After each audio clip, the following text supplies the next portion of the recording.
Hello, gagawa tayo ng ating merienda, binangkal. Tingnan nyo, 3/4 cup ng asukal. Kalahating kilo ito na all-purpose gamit ko kasi wala akong third class. O yan, lagay na natin. At ang ating 2 tablespoon na baking powder. Nawawala yung aking tablespoon talaga. Ito na lang. Tablespoon naman yan. Yan. 2. Yan.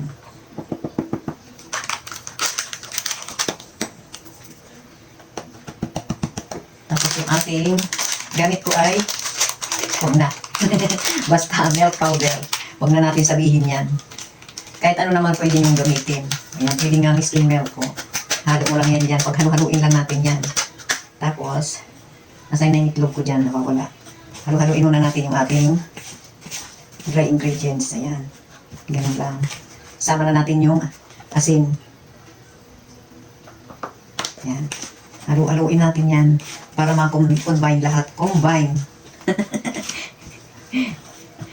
Then, make a wheel. Butas ba?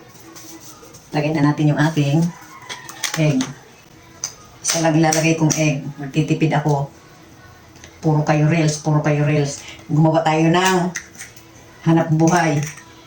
Para kumita. Hindi puro reels. Yan ha. Punawin natin. At lagay na natin yung ating cooking oil. Pwedeng buttermilk. Ay, buttermilk. Ano to? Butter pala. Then, yung ating tubig. Unti-unti lang muna. Bago makalimutan, lagyan natin ng vanilla.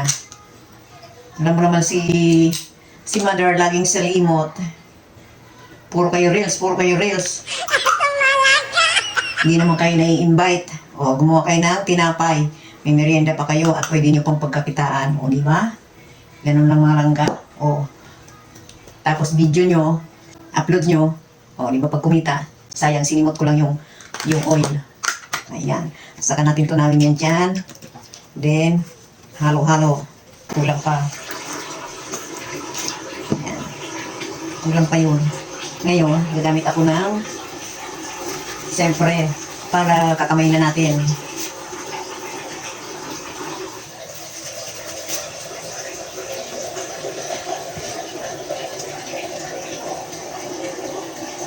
Tapos, ganyan na lang namin ito. Para hindi nyo, ayan, pag ganito na, masa lang, hindi naman kailangan na makinis. O, diba? Ayan, kita yan. O, diba? Masarap yung pagluluto. Marami. Yan. Hindi naman kailangan na makinis. Basta makinis lang. At hindi mo na kailangan ma-stress dyan. Basta ganyan lang yan.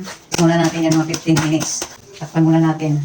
Para hindi ginagalis tayo, i-rest lang natin. Kahit mga 15 minutes, 20. Pwede na yan.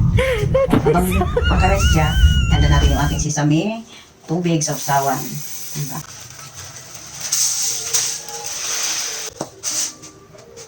Sesame seed. Ngayon ay magbibilog-bilog na tayo, maghati-hati na tayo. Ngayon kung mayroon kayong timbangan, scale, ay atin sukatin. Ngayon kung wala naman, depende na lang sa inyong laki kung anong gusto nyong laki. Ganun lang. Ayan, tinapos ko lang at ngayon ay maglalagay na tayo ng ating sesame seed. Ang gagawin natin ay isasawsaw muna natin sa ating tubig bago ikukot natin sa ating sesame seed para dumikit ng husto ang ating sesame seed para pag nagprito tayo ay hindi siya magtanggalan ng husto sa ating mantika. Ganun lang, tatapusin lang natin itong mga langga at tayo ay dadako naman sa pagpiprito pag natapos natin ito.